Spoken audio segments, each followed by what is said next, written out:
Hi, I'm Sheila Kuehl. Welcome to Get Used to It, a show about, not necessarily only for, the lesbian, gay, bisexual, transgendered community here in America and overseas, for all we know, because I think our tapes are being bootlegged and we're really happy to hear that. Today, the show is about our gay lesbian community and its relationship, such as it is or has been, with the labor movement. As you'll hear from some of the guests, we think there's a kind of a resurgence in the labor movement in America, and certainly this is the most out and prominent our community's ever been, and there are some interesting intersections. And I have three great guests today. First, KipuKai Kauli'i, who is the National Co-Vice Chair of Pride at Work, which is a constituency group inside the AFL-CIO representing the gay, lesbian, bisexual, transgendered community. And he was, up until recently, president of the local AFSCME chapter here in our city of West Hollywood. Next to him is John Perez, who is the executive director of the United Food and Commercial Workers Western States Council, and before that was an international organizer for the Painters Union. Welcome, John. Welcome, KipuKai. And our third guest, Torie Osborn, who's been on the show with us before. Torie, welcome back. Torie is now the executive director of the Liberty Hill Foundation in Santa Monica, a very progressive foundation funding very progressive, good community organizing work. Early on in her career, I don't know if many people know this, we didn't even talk about this when we were doing our one-on-one show tour. Torie was a labor organizer for AFSCME and for the American Federation of Teachers. And as many of you probably know, she was the executive director of the LA Gay and Lesbian Center and the executive director of the National Gay and Lesbian Task Force. So now we've got all of our titles flying and our credentials in place. So welcome to all of you. I'm really glad you're here. KipuKai, I want to start with you. Well, let me change that. John, let me start with you. You are out in your workplace, but not necessarily involved in the work of organizing gay people in the labor movement, sort of the other side of it, I guess, as we would say, you know, a rising star in the labor movement and a couple of unions. What is that like, and how do you see that world being kind of for our community? Well, I think it's really evolving over time, and I think that the labor movement is much more accepting of the diversity within its membership than it was years ago. As you referenced, there's really a resurgence, a re-energizing of the labor movement, and as we've moved towards this new level of energy in the labor community, we've also embraced the diversity of membership. So I've actually had a pretty decent run of things, and that's not what people would expect, especially when I represented construction unions. Well, construction unions always seem to me to be like the worst. I mean, certainly for women, apologies to our members in the construction unions at the moment, but I mean, it's kind of a different world in the trades. It speaks to the diversity of the labor movement itself. I think the level of acceptance varies with a type of industry that you're in within the labor movement, so that public sector unions are probably the most embracing of their diversity. Construction unions are having the most difficult time of accepting this change in the diversity of their membership, and then private sector unions like mine are somewhere in the middle. Well, it's a funny thing when you talk about change in the diversity of membership. I mean, it always felt like the unions were kind of a closed thing, certainly to women. And I guess there were probably a lot of gay men already in the unions and simply in the closet. It was kind of an entirely different thing. What do you think has been happening that the movement itself is changing? I mean, it's very much the same about color. Right. I mean, as a Latino gay man, must be a very interesting sort of trajectory for you. It is. I'm younger than all my staff too, so that also creates, you know, different sets of dynamics. But in the last 4 years in particular, you've seen the change in the leadership of the AFL-CIO at the national level, of the AFL-CIO at the state level, of the Building Trades Council at the state level, and then also in the LA County area you've seen a change in leadership. So as you've seen this change in leadership, the experience of some of these new leaders in the labor movement is very different than the experience of some of their predecessors, and they've been involved to a greater extent in community-based organizing, in constituency-based organizing as well, in addition to traditional labor organizing. So as a result of that, there's a little more acceptance and value of the real diversity of our membership, and to a lesser extent, a change in terms of the leadership and the composition of the leadership. Well, it's really been kind of a lifesaver too. I mean, for a long time the unions were losing members, seemed to be more, countries more conservative, didn't see the need for it. Had to look around and see where were these new workers going to come from, I guess. And it wasn't so much that we were losing members as much as we weren't keeping up with the growing workforce. So we weren't representing the same percentage of workers as we had previously. And there were some changes in labor laws that made it much more difficult for us to organize. And so that was a structural impediment. And we figured out new and aggressive ways to get around some of those structural impediments to do new types of organizing. And then as you see the workforce in California change, both in terms of the diversity of the workforce as well as the change in the industries, then you see a change in our structure as well. What's your own personal history? How did you get involved in the labor movement? Purely by accident. I became friends with the head of the painters union at the time, and he was dealing with a large strike in his industry, and through our friendship I kicked around some ideas of what he might want to do in the strike, and I ended up coming in and helped run the strike.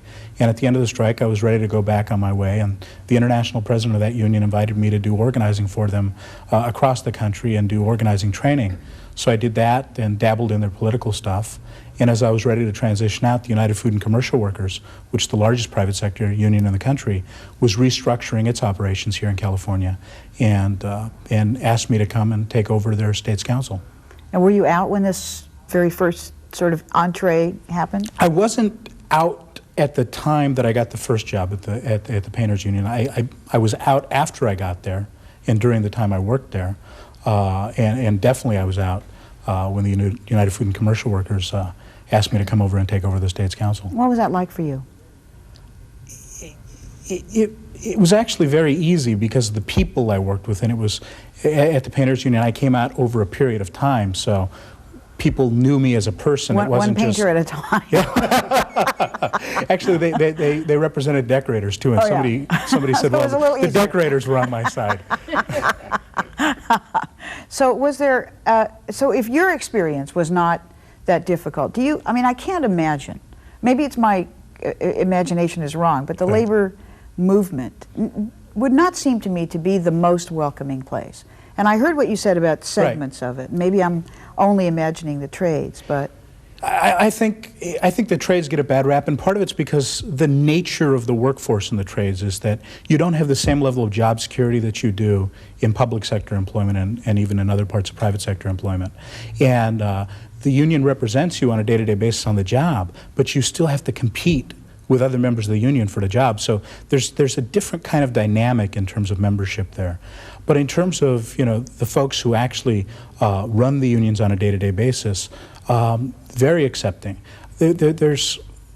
But as you change the dynamics of the membership, people have struggles over power and wanting to make sure they maintain power, so that you have the same types of power dynamics inside of a labor organization as you'd have inside of any other organization.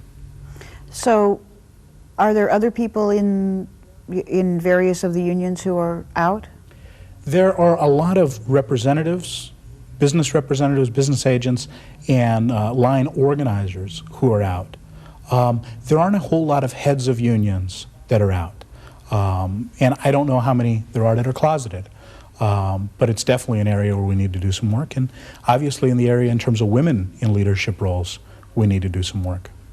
So do you think this will be a growing strength for the movement? I think it's absolutely a growing strength, and it's one that the new leadership is realizing.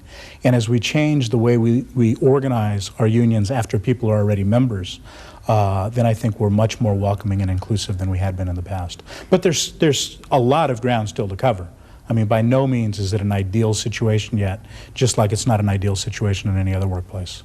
Well, we'll talk to KipuKai in a minute about the sort of organizing of the community within the union, but to some extent you and I have chosen kind of the same role, which is to be a gay person in a larger context in which you're called upon to do a lot of different kinds of things.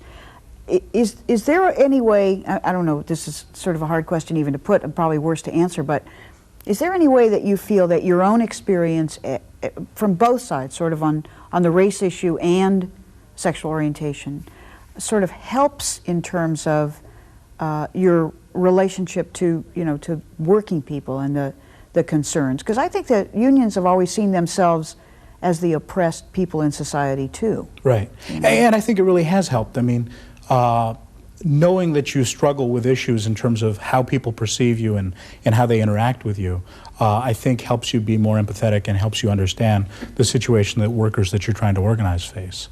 And so I think, and it forces you to evaluate situations differently. And kind of juggling concerns, actually, I think, helps you be more effective in interaction, not just with your membership, but with employers. It's not always easy, but you gain introspection and you learn from it. But do you see some kind of glass ceiling, though, for us within the larger labor organizations? I don't know that there's a glass ceiling. And maybe it's because none of us have gotten to the point where we push the margin of whether or not there is one. So it's yet to be seen. It's yet to be seen. Well, KipuKai, what do you think then? From the sort of, I shouldn't say from the other side, but in essence, it seemed to me from the description that your work was really about making certain that the AFL-CIO, the unions within, pay attention to our community as a community, specific needs, participation, etc. Well, basically at Pride at Work, our work is two-sided. One is to bring the labor movement and their goals to the lesbian and gay, bisexual and transgender community, but also to bring the lesbian and gay, bisexual and transgender community into the labor movement. And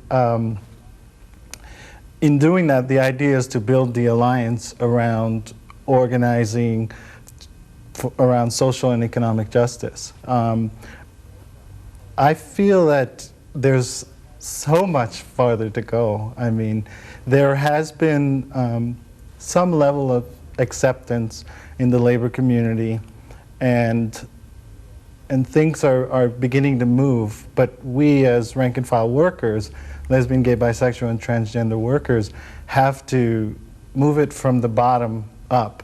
We have many great leaders like Brother John was saying, John Sweeney, Linda Chavez Thompson, Kent Wong here, who are, speaking to us and including us as lesbian, gay, bisexual, and transgender workers. But the labor movement is this mass group of people who are the same as the mass group in America. I mean, there's still a lot of homophobia, and I think you can only expect so much from the leadership because they're answerable, they're elected by the mass membership. So you have to move the membership from the bottom first. We've come a long way. I'm big on the union. I mean, since I was a little boy. The leadership is helping us, but there's so much work to be done from the bottom. What exactly does Pride at Work do? And how do you do it? I mean, tell me about what sort of typical week would be or whatever. The work was happening all across the country, in New York, in San Francisco, in Boston, in Los Angeles. Union folks, lesbian, gay, bisexual, and transgender workers, were getting together because they weren't necessarily being included in their unions. So they were getting together and forming their own groups and saying, we're here, we're part of this union. When you're bargaining, for our contracts, you're forgetting some things. You're forgetting that we have, issues, rights that we want as well, that we're entitled to, equity benefits, domestic partnership benefits, obviously, and discrimination issues in the workplace. We want a safe workplace and things like that. So for 10, 20 years, people have been working on that. Pride at Work only formally organized as a coalition of these groups that already exist around the work that they were already doing in '94 in New York. In August of '97, just last summer, after all this work, the AFL-CIO finally, opened it up and said, okay, Pride at Work can become a constituency group of the AFL-CIO. So, I mean, it's a beginning, but the work that we have to do is still another 10, 20 years in the making, and it'll still require a much greater level of acceptance and support and leadership from the labor movement. I don't think most people know how a labor union sort of functions. I mean, I think people know there are members, and then they think the labor has negotiators or something that talks to an employer or an industry, but I don't think they know how it functions. So how would Pride at Work function? I mean, what would be the actual things that Pride at Work would do? Meet with union leaders, but would they have anything to do with sort of the larger work of the union? I think we're still trying to figure that out ourselves and get some specific plans of action in place and become sort of a referral source, I mean a resource center where, like I work for the city of West Hollywood, we never have to really fight for equal rights for lesbian, gay, bisexual, and transgender workers because it's the city of West Hollywood. But Pride at Work now can, share the contract language and, I mean, even as basic as pushing union-wide from local to local, from workplace to workplace, pushing non-discrimination policy or contract language that includes sexual orientation and gender identity. I mean, most people are okay, or a lot of places in the union are fine. The sexual orientation in their minds are included, but in many places it's still not in writing and not in the contract. And I think, if we want to move that level of acceptance amongst union members, we obviously need more workers to come out. And sometimes the only way they'll come out is when they see that they're already included. And so it might be as basic as, evaluating all the contracts, seeing what's out there, and making sure that the labor movement and the leaders get behind what they're saying by putting it in the language, having sexual orientation in the non-discrimination policies in every single one, not just in the national AFL-CIO or some of the international unions. So in your work nationally, I mean, you said, well, it was pretty easy for me. I mean, I'm here in West Hollywood. Yeah. So, but have you heard stories from other people about sort of difficulties that they're having with their own particular, I don't know, locals or? There's difficulties everywhere, I mean, I suppose. The film Out at Work talks about discrimination in the workplace and how it's necessary to, build the support, not only from the union but from the community as well. Specifically, I see things like last August, just in August, I was at home in Hawaii for the AFSCME convention for 1 week, and I went there with high hopes, thinking, AFSCME's cool, AFSCME's big on supporting lesbian and gay workers, and it just wasn't as accepting and progressive as I expected it to be. And I think that, there's that thing about you can push it, but don't push too hard and don't try to go too far. Be patient, I don't know, there's just still so much to do. But it would seem that I'm also very pro-union and pro-labor, and it would seem like without organizing within the union, what do gay and lesbian workers do? I mean, I guess they organize at one workplace or one corporation. It would seem to be more of an advantage, and maybe, I guess this is sort of backwards, but would be a reason to make certain that you were part of organized labor, because there is such a thing that would, be like a home base or home page or whatever for gay and lesbian workers. See, and it's true, like Brother John was saying, in the union movement, there are many lesbian, gay, bisexual, and transgender leaders already there, already doing the work of the labor movement. But they're not necessarily at the same time doing the work of our community, and they're not necessarily addressing our issues. I mean, in many cases it's their job and priorities. You know, it's about priorities. We may not have a high priority as far as the leadership goes, you know. And that's why I think, and it's understandable that we don't to a certain degree, because we're a minority, you know, and because we may not have necessarily moved the people on the bottom, you know, the masses, to push the leadership to do more. Well, it's sort of like there's often a conflict in every profession or career between, not a conflict, but a difference between someone who says, oh, you're a lesbian legislator, or some of my colleagues in other states who would say, no, I'm a legislator who just happens to be gay or lesbian, because it's not, you don't want to be a single issue focus, although organizing sometimes requires that.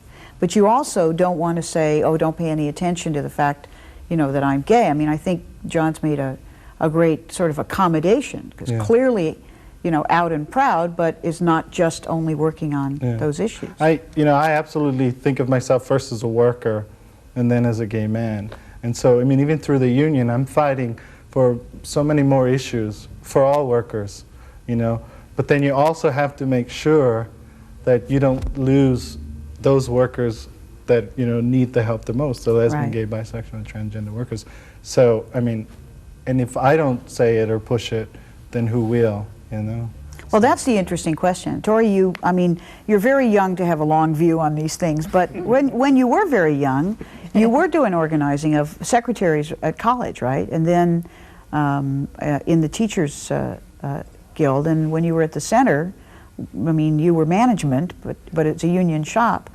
What do you think about sort of the history of this and the notion of, is there a way to bring these two movements together? Labor movement's been a little suspicious of us, I think. Our movement, are we suspicious of them too? Yeah, I think it's important that these movements intersect in the ways we've already talked about and have more of a significant conversation.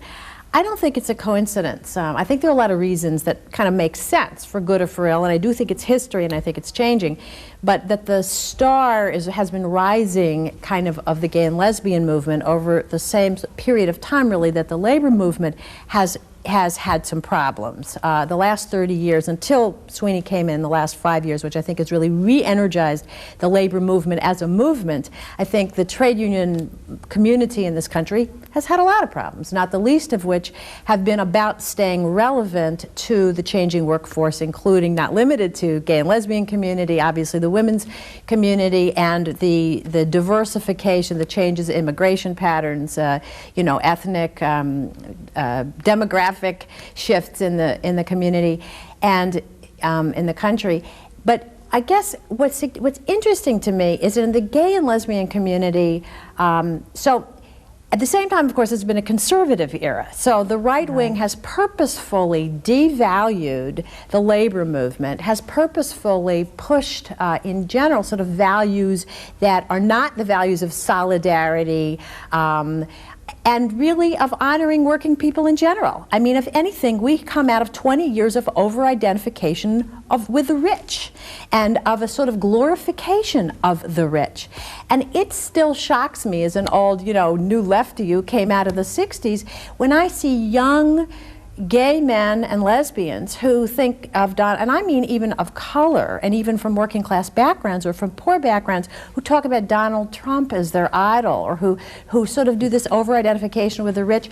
So all of these factors, not to mention the sort of middle-class bias and base of much of the gay and lesbian, middle-class and professional base of much of the gay and lesbian movement, and you combine that with a kind of a small business orientation. A lot of gay people who either are kicked out of their homes, no matter what their own class background is, middle class, working class, poor, whatever, end up starting small businesses. I think about this a lot. There's this very sort of petty bourgeois small business base, class base of the gay and lesbian movement that's come from economic necessity, that's come from kind of an entrepreneurism, that's come from lots of good things. I'm not putting this down at all. But bad things too, like you can't, you're in a big office of something. I see women, and certainly gay and lesbian lawyers, for instance, who are so unwelcome in their firm, they leave and start something up. Right, So but you combine this kind of small business base with a conservative era that has taken the mistakes of the labor movement and exaggerated them, whether it's been corruption or, you know, sort of or sexism and homophobia, and you know, you've had a labor movement that's been marginalized, that's lost momentum, that's lost its place in kind of being at an engine of social change until recently, mind you. I really think it is changing, and I totally agree that we're in an upsurge phase.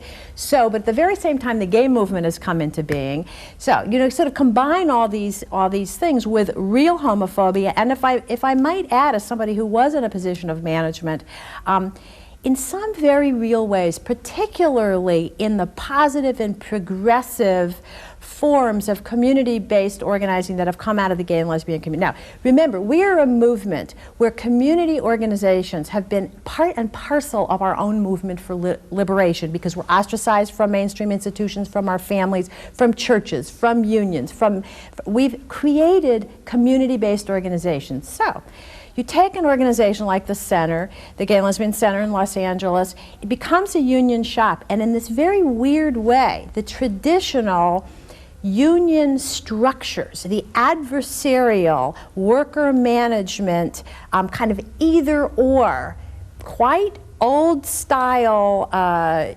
forms don't always work in an organization of oppressed people who, even sure there's folks who make more money than others, but where there's a commonality of purpose, where what you are trying to build is a community across various lines in the hierarchy. And there's some interesting contradictions that come up. And I, as somebody who I'm pro-union family, grew up pro-union, had worked with the unions for a couple of years in my early 20s, and strongly wouldn't cross a picket line. You know, you couldn't ever make. I mean, I just wouldn't do it. It's immoral, you know. I mean, I'm strongly pro-union. But I'll tell you something. I learned about some of the ways that the labor movement is going to have to, and I think it's changing now, but it's going to have to be open to some new forms of organizing and thinking in organizations that are alternative organizations. This is not a factory in the South, you know, and so that's really a minor point in the grand scheme of things. But the main point here is that on a going forward basis, first of all, you have a labor movement that is having to respond to shifts in its own, if it's going to grow, it's either going to remain 14% of the population or it's going to grow. And it's going to need to grow to have more clout and to have more relevance and to make the difference in more people's lives. So it is changing under Sweeney's leadership, and I think this, you know, these guys know a lot more about it than I do, but I certainly see a resurgence of focus on organizing, a resurgence of diversity, ethnic diversity, responsiveness to women and women's leadership, and certainly this pride at work and the openness of folks like John in the leadership of the labor movement. These are all good signs that homophobia is beginning to be tackled within the labor movement. Now, from the gay and lesbian point of view, from the gay and lesbian movement point of view, there's 2 points here, and one I alluded to earlier. For the gay and lesbian movement to remain relevant on a going forward, you know, basis, it is going to have to deal with its own classism. It is going to have to deal with this sort of sucking up to corporations. With all due respect, the private sector has been in the forefront on domestic partnership benefits. Professionals, a lot of the workplace organizing that's been done by professionals in the entertainment industry and high-tech industries that have gotten domestic partnership and anti-discrimination laws has been wonderful. There are some ways that the private corporate sector has really shown up government on the issue, on the gay and lesbian issue over the last 10 or 15 years. And I want to pay total honor to those businesses that have been progressive in that way. But the reality is that they've done it for the reason that they haven't wanted to lose the participation and the full participation of important workers. Now, those workers probably wouldn't call themselves workers. In fact, probably, given the anti-labor movement bias both of the gay movement and of these conservative times, they would go as far away from using that word as possible. When I was a kid, you know, in my teens and 20s, in a sort of left-wing era, we're now in a right-wing era, in a left-wing progressive era, where values of solidarity across class lines, where wanting to help with economic equity and democracy, we use different language then, you wanted to identify with people who were workers. The National Lawyers Guild, doctors were getting organized, teachers got organized during this era. You had a sense of solidarity across lines. Professionals didn't want to be. I mean, if you had a social conscience, you didn't want to be isolated from people who were working people. This is an era where people who are working class call themselves upper middle class, where people are constantly idolizing the rich and wanting to be, you know, this upward mobility is where people are at. Well, it was an and interesting, I think it's a problem. Well, it became a problem too. I mean, it's an interesting dichotomy because our community, as you very accurately said, is also kind of over-identifying, and also we're seen as a very privileged community, which makes those of us who are not invisible, sort of in the movement. But we're not the only ones. I remember a labor rally at the Capitol when 2,000 hard hats showed up to protest the fact that Governor Wilson was not in favor of the prevailing wage, preserving the 8-hour day, etc. And I asked them, how many of you voted for the guy? And they were embarrassed, because the labor movement had gotten very comfortable, little conservative in its politics, and wasn't kind of remembering. I mean, I'm much older than any of you. When I was a kid, no one wore jeans. Jeans were not a thing that people wore. And right about the very early 60s, or maybe the late 50s, there was a conscious effort to identify with working people by wearing denim. I'm not kidding. This is how it happened. Levi's was making no money at all, except from people who worked on docks, etc. And everybody started wearing jeans, and it was an aspect of a statement to begin with. And you're right. It's about a kind of got time lost. where values of, you know, democracy, equity, equality, justice. So the thing that I think is as we look at the next millennium, if economic justice doesn't become the centerpiece of social change organizing, everybody's going to lose out, because we've seen such a horrible inequity of, you know, wealth, of economic resources in the last 30 years, the upward shift in mobility in economic wealth, you know, the 1% controlling 43% of the wealth. It's just outrageous. Every decent person should be pissed off at the lack of fairness. If economic justice doesn't come front and center, any movement is going to be in trouble. The women's movement, the gay movement, I mean, it doesn't matter what the environmental movement, it doesn't matter what your priority is.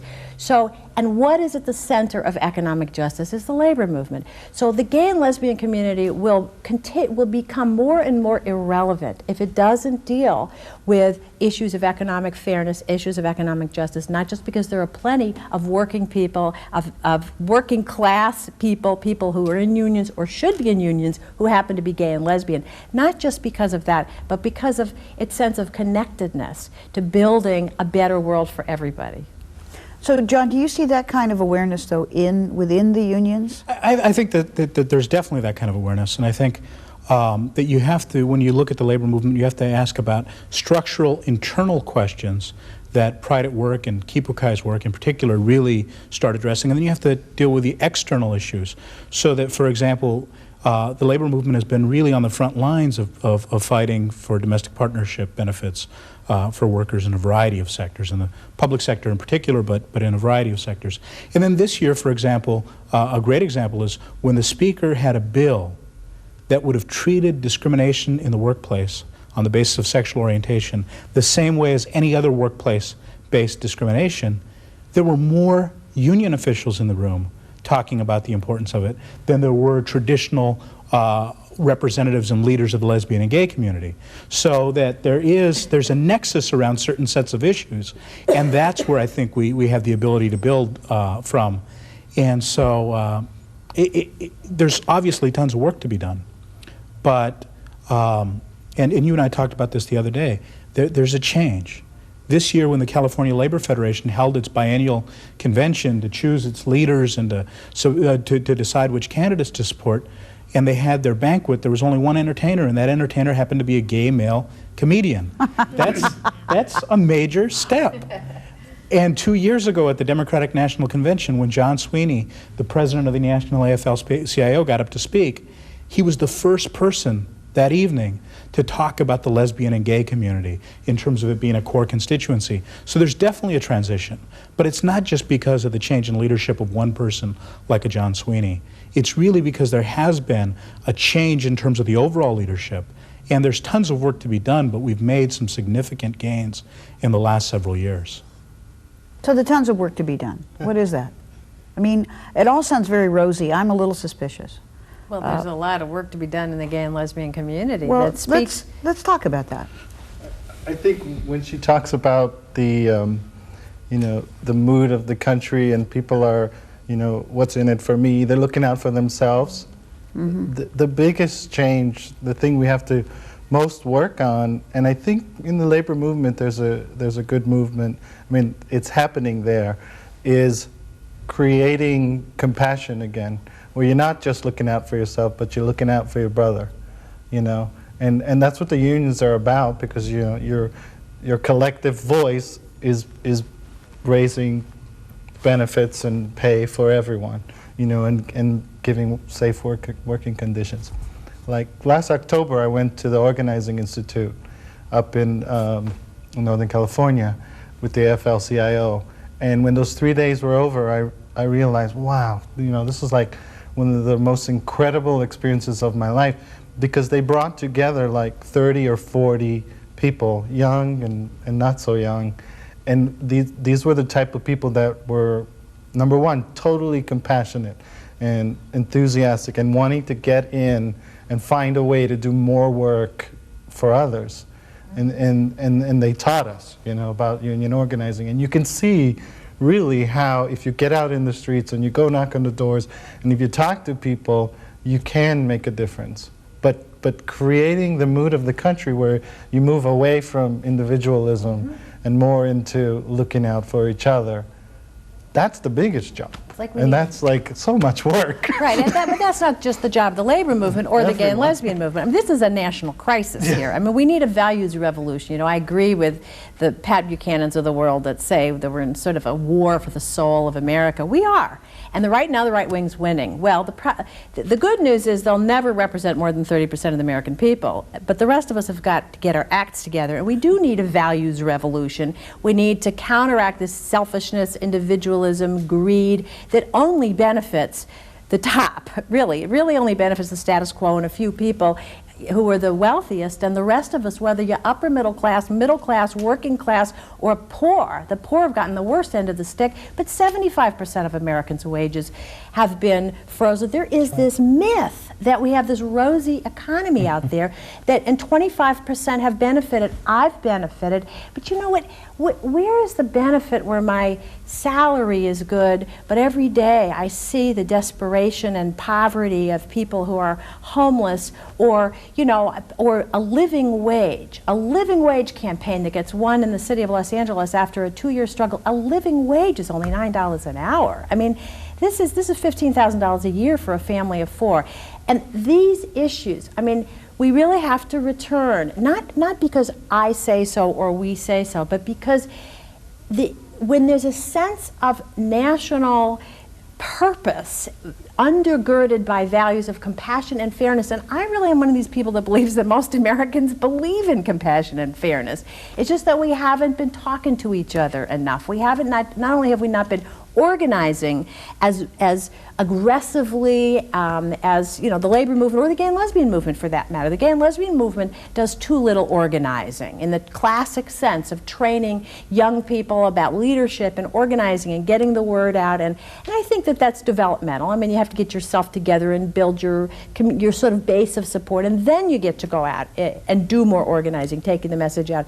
So, but I really think this is about a values revolution in a much broader sense, and where people start to identify with people who are different, start to look at what is in common instead of just what's in it for me, and that personal gain ultimately is meaningless unless there's a sense of social purpose. But do you feel, though, that this upward mobility notion that America has always sold as its good thing? I mean, when we first started out saying we're going to be a class-busting nation, that is, you're not going to be born into this class and stuck there like you were in England, or born into, you know, an upper class and that's going to make it all be okay for you. And this notion that you can always change classes. We have public education. We have public universities. That kind of thing also sometimes means you don't look down anymore. You know, you are forgetting. I mean, a lot of people, if it's every guy for himself or whatever, we're aspiring to a higher class, and those 75% who are not still doing very well always want us to vote for tax breaks, just in case they might happen to get into a higher tax bracket. It's the most amazing thing to me. And don't you think it works the same with working people? It absolutely does. It absolutely does. There's definitely a false consciousness issue at play. But I think Torie was right when she said that we've got an identity problem within our community too, that when people think of our community, they tend to think of middle class, upper middle class, professional white men in particular. So that when you try to do the coalition work, the coalition partner that's perceived as being the representative of the gay community doesn't really look like the overall community. Right. But Torie, you did an interesting, well, and invited me to participate, but I've been thinking about it ever since. This sort of potential clash between traditional leftist politics, which has been very union identified in the old days, and so-called identity politics, and whether or not there is a real conflict there. You talked about an old-fashioned way of looking at things, the sort of us and them management labor deal. Is there also this kind of ideological clash or even methodological clash? Well, I see it as, I think that everything is exactly where it should be. I take a very long view of this, and I take a very evolutionary view of it. It had not been for the women's movement, if it had not been for the gay and lesbian movement, I couldn't be who I am, we all couldn't be who we are.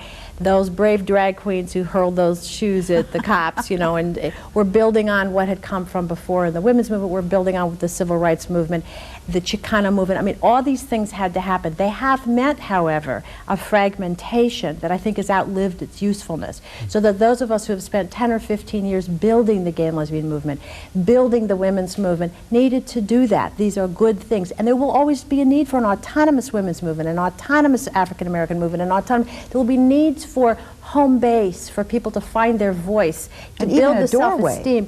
Or a gateway, a doorway into activism through your own self-interest. Those things are important.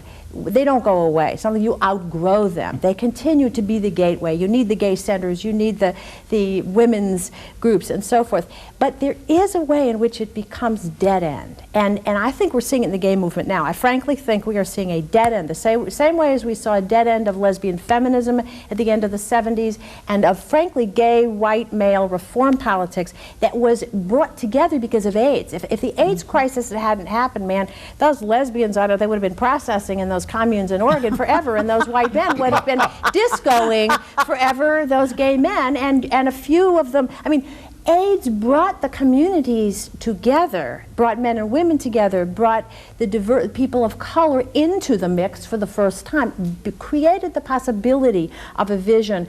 Yeah, it was an epidemic that is changing and in some ways it is diminishing, certainly the urgency of it. But I'm seeing that the gay movement is at a similar, 10 years later, is at a similar dead end, a lack of vision, a lack of a sense of vibrancy because it's just looking at itself. And at some point, I think, unless you start linking up with other movements and other issues. And what I'm saying is that the elephant in the room is economic injustice. And the labor movement is at the heart of fighting economic injustice. So we're going to have to be working together if we're really going to tackle the big issues. Along with the labor movement being in the center of economic justice, the labor movement is the natural, coalition, because within the labor movement, we all are.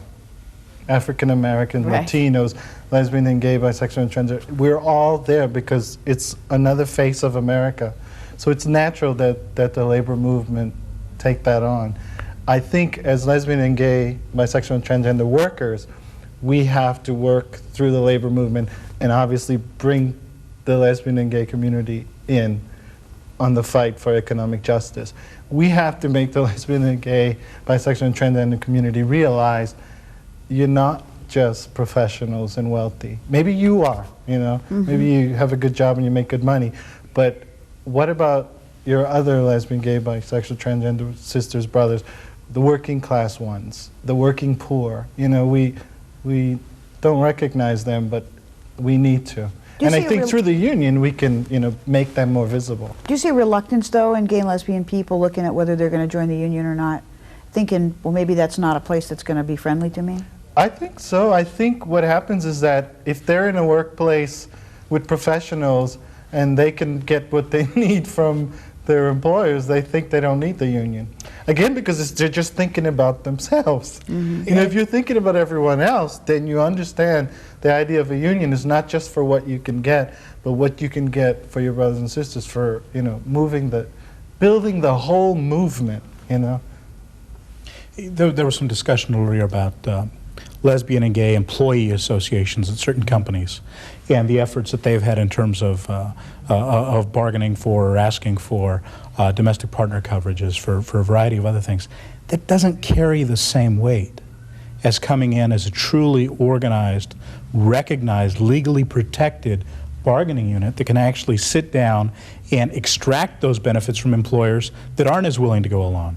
So we've touted some of the successes in places where we haven't really had as much leverage as we needed, but because employers were willing to go along for the ride. And the only way to really bring it along in all these other places is to have recognized organizations like the labor movement go out and fight for it. Now, the other reality, though, is we are democratic organizations. I'm elected by a convention of members from across the West. So there's only so far you can go unless you organize a base behind yourself and with yourself. And that's the crucial work that Pride at Work's doing, really organizing a constituency within the labor movement so that you have the support for this movement in that right direction. So is there there's another piece that, and I don't know, this may sound controversial, but one of the best things about having a kind of recognition and solidarity with the labor movement, whether you're in it or not, even for professionals, it's not just about connecting with people who are different. It's sort of about recognizing that you're a worker too. I mean, most people, even professionals in this day and age, with the global economy the way that it is, all kinds of people, management, middle management, who may have put a distance between themselves and those workers who were in the union, can be laid off like that. And their own interests increasingly actually do coincide with people who traditionally have been targeted for union organizing. There isn't this distance. It's a false distance. And when people, and also, I mean, my lover happens to be a doctor or a surgery resident who's working 180 hours a week, 130 hours a week. I mean, she's exploited labor too, and she knows it. And she would do very well if the residents in it were organized in the medical schools or in the residency programs. It isn't just, we need to start recognizing sort of the worker within the professional classes as well. I don't know if that makes sense, but it's really so long as we don't do it at the so long as we don't do it as the excuse for us saying, okay, now we're going to be involved because it's also professionals. So long as we don't lose sight that there are a lot of other workers who really depend on that organizational infrastructure for their day-to-day protection. So if you do the professional representation without losing the necessary focus on other workers at the same time. And I think that actually you see part of the resurgence in the labor movement is we are going in and organizing traditionally unorganized areas. So that in LA County, at County USC, some of the docs and some of the residents are represented. I represent pharmacists, right? So you do have professionals that are represented. The attorneys at the LA County, at the State Bar Association are represented by Local 535. So that there are those areas, but there's also an identity with the fact that there are a lot of other employees who need that sort of organizational infrastructure to protect their rights on a day-to-day basis. Well, this is where I see the identity crisis in Americans that I alluded to before. Not only are they trying to climb out of their class as quickly as they can, because but they don't identify with their class in the first place. Right. Well, it's true. They identify with the next class up, and then they aim for it. But it's also a reluctance to identify with an oppressed class. I mean, we've seen this in so many other things, and it is the same kind of about workers. You feel like you're more vulnerable if you are identified with a class, either with gay people or you're a woman. I mean, I remember guys who used to stand up when women were sexually harassed at work would suddenly themselves become the target of management's disapproval, and all of a sudden they get bad evaluations because they were identifying with, you know, with the oppressed class. And I think it's also been that way, going the other way, trying to leave behind this notion of identifying, and members of our community not wanting to be seen either as troublemakers, which is to some extent the way the right wing has characterized and tried to discredit the union. Oh, they're troublemakers at work, you know. So I think dissenters have been marginalized. I mean, we're in a right-wing era, and I think we need to just keep remembering that. Conservative values, individualism, materialism, as if the top 1% or the wealthiest people in this country serve the interests of everybody. And it's been, but this can change. I mean, it has changed before, it can change again. There was a time, I mean, in the 60s and 70s, there was much more of an identification with people's, if they were working class, they were proud to be working class. If they were, you know, middle class, they had solidarity with folks who were unionized, and they also themselves, if they needed to be represented by unions, there was a spread into the white collar and pink collar industries and so forth. And it can happen again. I mean, I think it will happen. I hope it'll happen more and more because of more responsive leadership, because of more responsive organizing, representing the constituencies within the broader labor movement, and because of a vision, a sense of dynamism. That's what I see in labor. I mean, it is real, some vision, you know, and it was missing for a couple of decades, let's face it. And we are a country that's been visionless for for 20 years, and it's an important part of it. It's what is this all about? It's about a living wage, or it's about bread and butter issues, it's about rights to organize and rights in the workplace, but it's also about a social responsibility and a connectedness. And I think that's where I think we're seeing some important leadership of gays and lesbians in the labor movement, of gays and lesbians increasingly identifying, or at least being open to talking with folks who are in the labor movement. And I'm hoping that we see this grow like wildfire in the gay and lesbian community, that doesn't sort of continue to just simply suck up to corporations and see that the A-list gays parties is sort of where it's at. I mean, this lacks heart. So what would be, only couple minutes remaining, I love the way this goes by so fast, but it always it's kind of frustrating. What would be the best possible outcome for, I mean, everybody's got millennium fever, so we say, for the next millennium. And what would be the best possible outcome? What would you want to see in organized labor? Massive growth. I mean, pulling in more and more people, you know, people who are supporting each other, changing the mood of the country. I'm really positive. I think it might take 10 or 20 years, and I think we need to find more and more people who are passionate about their compassion and that are willing to be in it for the long haul, because it'll take a lot of work, but it is going to happen, I believe. I'm an incrementalist. I mean, I'd